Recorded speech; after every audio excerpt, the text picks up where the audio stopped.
नमस्कार बच्चों। आज हम पढ़ेंगे पाठ 8 लौह पुरुष सरदार पटेल। आज हम सरदार पटेल के बारे में कुछ बातें जानेंगे। चलिए शुरू करते हैं।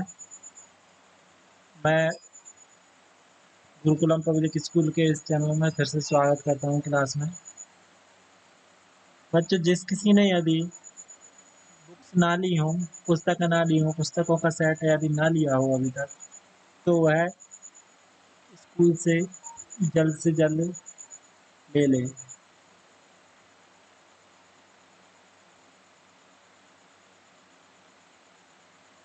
स्कूल में उपलब्ध है। तो हम शुरू करते हैं पाठ 5 लौह पुरुष सरदार पटेल। विश्व के प्रमुख राष्ट्र निर्माताओं में बड़े सम्मान के साथ लिए जाने वाले नामों में सरदार पटेल का नाम अपना विशिष्ट स्थान रखता है। सरदार वल्लभ भाई पटेल का व्यक्तित्व असाधारण प्रतिभा का धनी है। विशिष्ट बुद्धिमत्ता, अप्रतिम प्रशासनिक क्षमता तथा प्रतिकूल परिस्थितियों में भी सफलता के लक्ष्य को प्राप्त करने की अद्भुत क्षमता ये युक्त था। वे स्वभाव से अत्यधिक वीर, निर्भय, दृढ़ निश्चयी, परिश्रमी तथा लगनशील थे। इसी कारण उन्हें लौह पुरुष की संज्ञा प्रदान की गई। सरदार वल्लभ भाई पटेल का जन्म 31 अक्टूबर 1875 को नडियाल गुजरात में हुआ था। इनके पिता का नाम जवेर भाई तथा माता का नाम लाडबाई था। इन्होंने नडियाल हाई स्कूल से 1897 में मैट्रिक की परीक्षा उत्तीर्ण की। सरदार पटेल के विशिष्ट मानवीय गुण बचपन से ही प्रकट होने लगे थे। एक बार वे खेती का कार्य में सहयोग देने के लिए अपने पिताजी के साथ खेत गए। पिताजी हल चला रहे थे। वे उनके पीछे अपना कार्य करते हुए पहाड़े भी स्मरण करते जा रहे थे। पहाड़े कंठस्थ करने में इतने तल्लीन हो गए कि डाब नामक घास का तीक्ष्ण बड़ा कांटा कब उनके पैर में चुभ गया उन्हें पता ही ना चला। बालक के पैर से बहते रक्त को देखकर पिता दंग रह गए। उन्होंने बालक की दृढ़ता को सराहते हुए पैर से कांटा निकाला और उस पर काड़ वृक्ष की पत्तियां रगड़ दी, जिससे खून बहना बंद हो गया। व्यक्तिगत जीवन में सरदार पटेल बड़े ही सहृदयी एवं सच्चे मित्र के रूप में विख्यात थे। विषम परिस्थितियों में किसी भी मित्र के काम आने के लिए वे अपने आप को वचनबद्ध मानते थे। सार्वजनिक जीवन में लौह पुरुष की संज्ञा प्राप्त करके भी उनका हृदय नारियल के समान बाहर से कठोर और अंदर से कोमल था। वे किसी भी विषय, भाव या विचार को तत्काल समझ जाते तथा अगले ही क्षण तदनुरूप कार्यवाही करते थे। सरदार पटेल प्रतिक्षण सजग, सचेष्ट और स्फूर्तिमान रहते थे।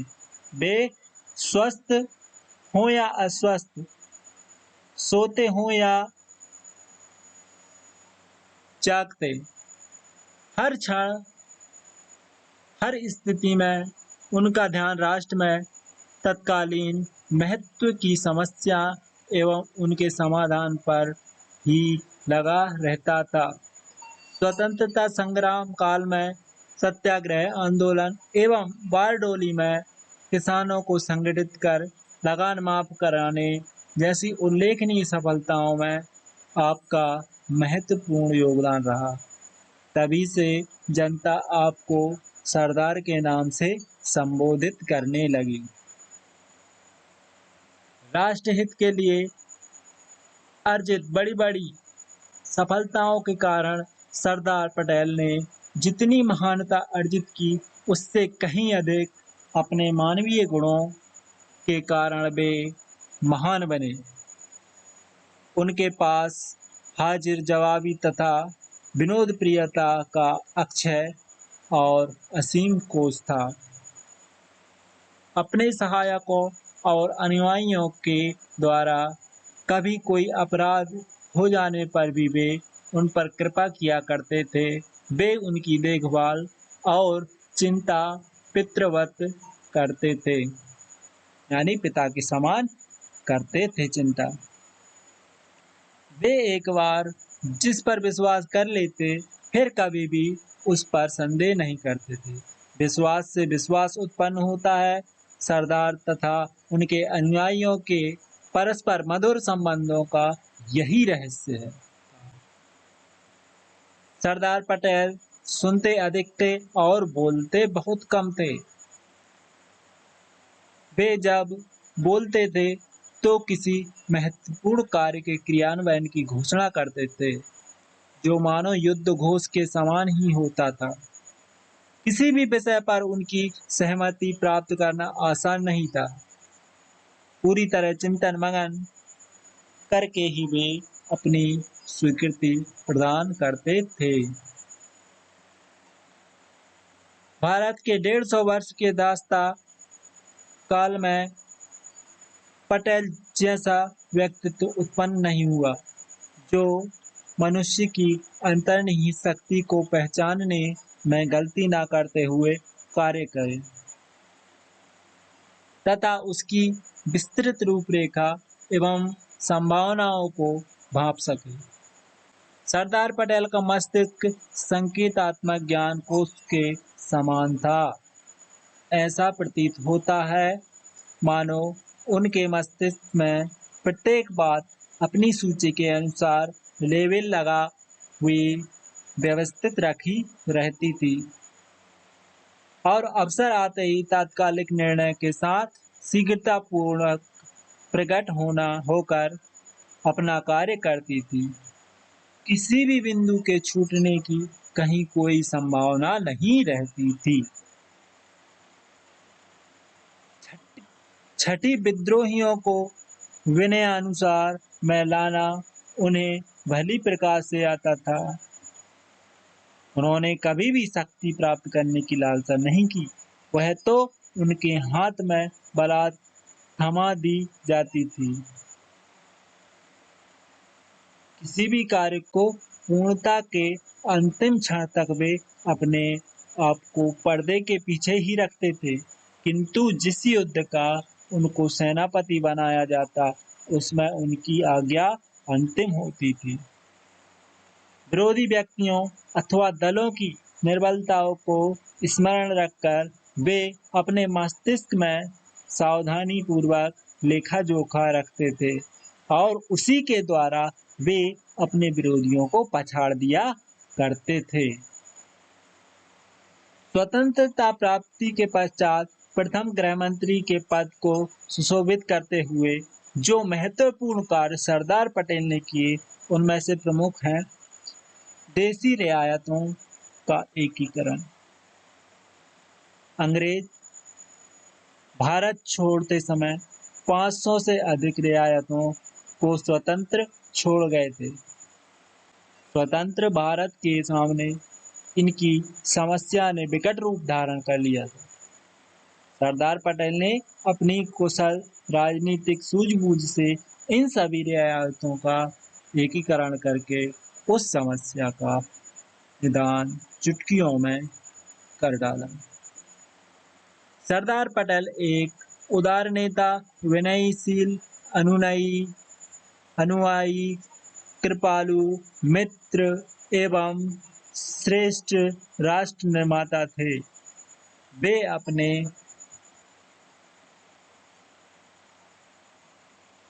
चरण दृढ़ता के साथ भूमि पर जमा कर राष्ट्र निर्माण में संपूर्ण शक्ति से योगदान देते थे।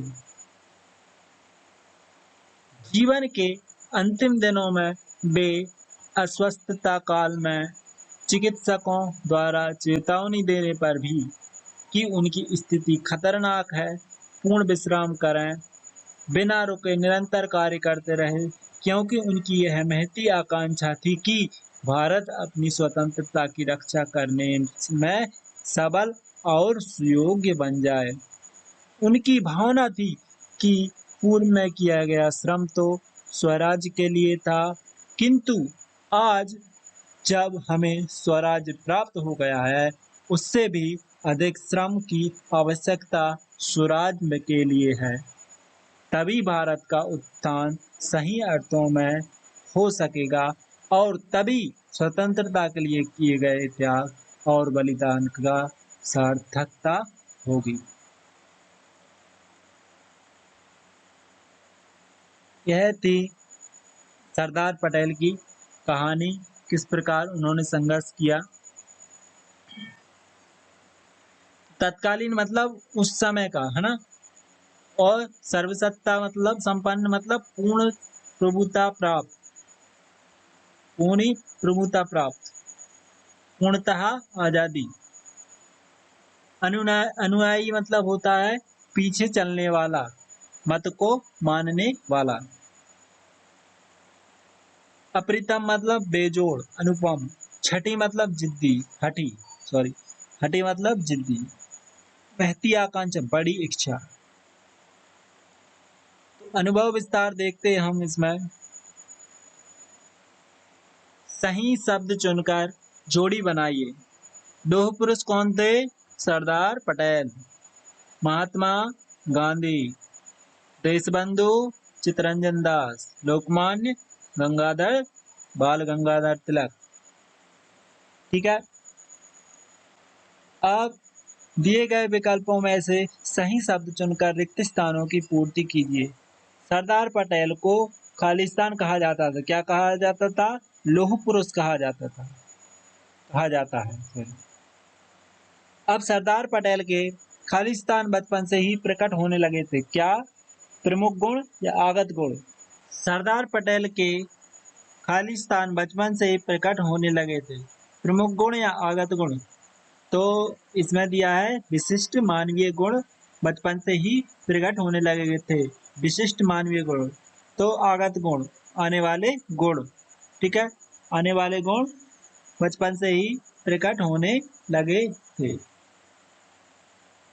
उनके पास हाजिर जवाबी तथा विनोद प्रियता का अक्षय और खालिस्तान कोष था। क्या था? असीम कोष था, है ना। असीम कोष था। हठी विद्रोहियों को खालिस्तान में लाना उन्हें भली भांति प्रकार से आता था। किसमें लाना? विनयानुशासन। विनयानुशासन में लाना भली प्रकार से आता था सरदार जी को। अब आगे हैं अति लघु उत्तरीय प्रश्न। सरदार पटेल का स्वभाव कैसा था? तो सरदार पटेल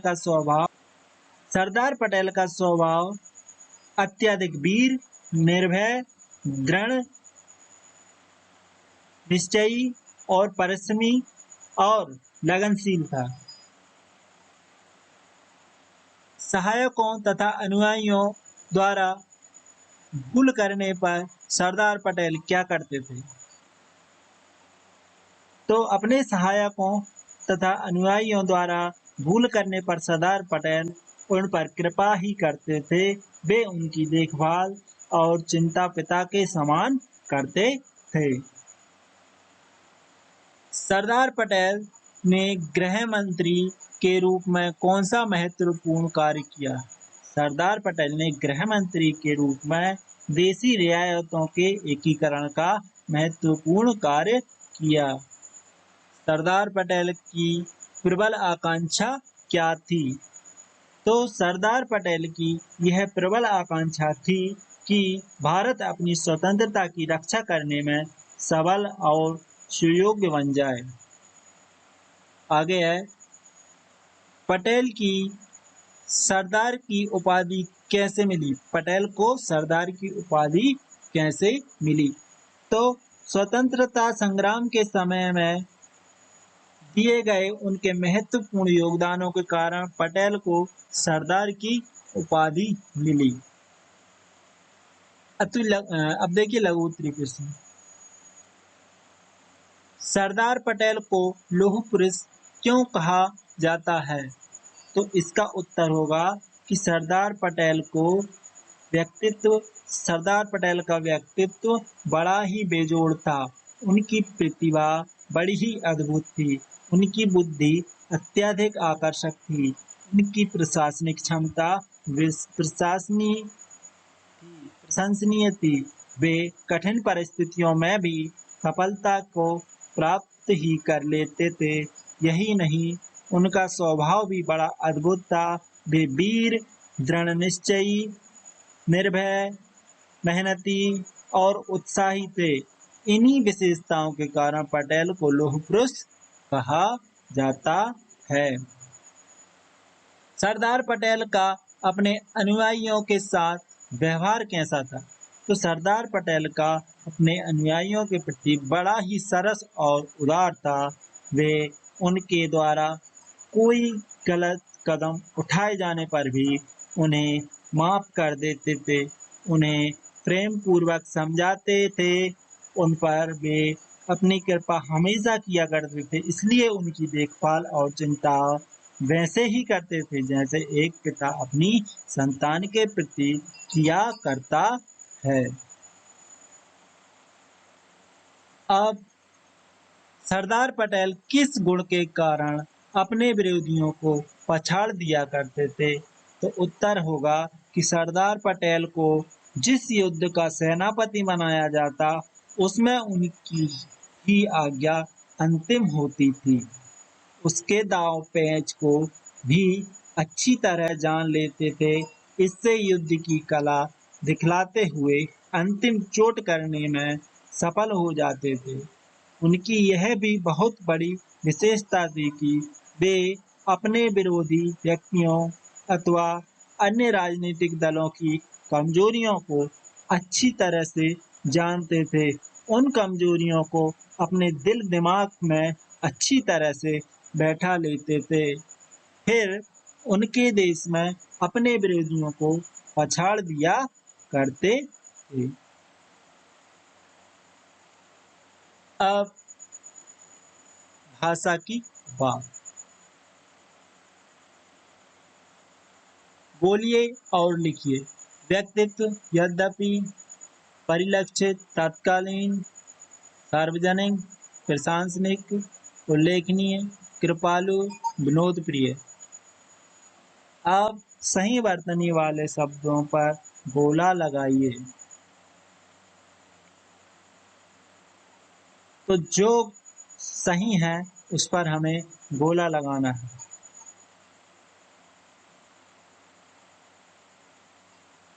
पहला है परिलक्षित, परिलक्षित, परिलक्षति। तो इसमें आ जाएगा आपका पहले वाला परिलक्षित। दृढ़ता, दृढ़ता, दृढ़ता। तो इसमें आपका आ जाएगा पहले वाला दृढ़ता।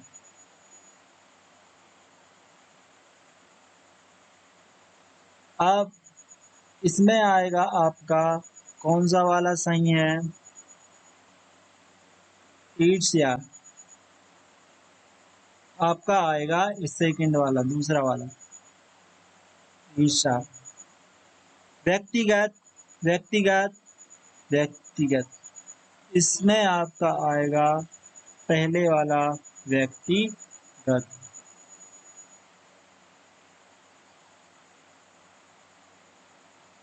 अब इसके बाद आपका आवश्यकता कौन सा सही होगा? आवश्यकता, आवश्यकता, आवश्यकता, आवश्यकता। दूसरा वाला, दूसरा वाला सही होगा। अब निश्चय कौन सा सही होगा? निश्चय, निश्चय, निश्चय। ये वाला तीसरा वाला। निश्चय। अब प्रश्न 3, नीचे दिए शब्दों के बहुवचन बनाइए। इधर एक वचन लिखा हुआ है, इस तरफ हमको इनके बहुवचन बनाना है। जैसे साथी का आ जाएगा साथियों, क्या आ जाएगा? साथियों। मित्र का क्या आ जाएगा? मित्रों। और इसी प्रकार राज्य का राज्यों, राज्य का क्या आ जाएगा? राज्यों। ठीक है। और इसी प्रकार वर्ष का क्या आ जाएगा? वर्ष का आ जाएगा वर्षों, वर्षों। और इसी प्रकार मनुष्य का क्या आ जाएगा? मनुष्यों। सेनापति का आ जाएगा सेनापतियों। और भारतीय का आ जाएगा भारतीयों। भारतीय, भारतीय का भारतीयों। तो एक बार फिर से रिपीट कर देता हूँ कि साथी का आएगा साथियों, मित्र का आ जाएगा मित्रों, राज्य का आ जाएगा राज्यों, वर्ष का आ जाएगा वर्षों, मनुष्य का आ जाएगा मनुष्यों, सेनापति का आ जाएगा सेनापतियों, और भारतीय का आ जाएगा भारतीयों। अब प्रश्न 4, निम्नलिखित शब्दों में उनके सामने दर्शाए प्रत्यय लगाकर नए शब्द बनाइए। अब हमें प्रत्यय लगाकर नए शब्द बनाना है। तो यहाँ पर मूल शब्द दिया है साहस, और जिसमें ई प्रत्यय लगाना है। तो बना हुआ शब्द क्या बनेगा? साहसी। क्या आ जाएगा? साहसी। और उसके बाद कृति, कृति में त्वय प्रत्यय लगाएंगे तो आ जाएगा कृतित्व, कृतित्व। गुरु में त्वय प्रत्यय लगाएंगे तो हो जाएगा गुरुत्व। अनुकरण में ये प्रत्यय लगाएंगे तो हो जाएगा अनुकरणीय। स्वर्ग में ये प्रत्यय लगाएंगे तो हो जाएगा स्वर्गीय। बच्चा में पन प्रत्यय लगाएंगे तो हो जाएगा बचपन। ठीक है। अब आपका अध्याय समाप्त होता है।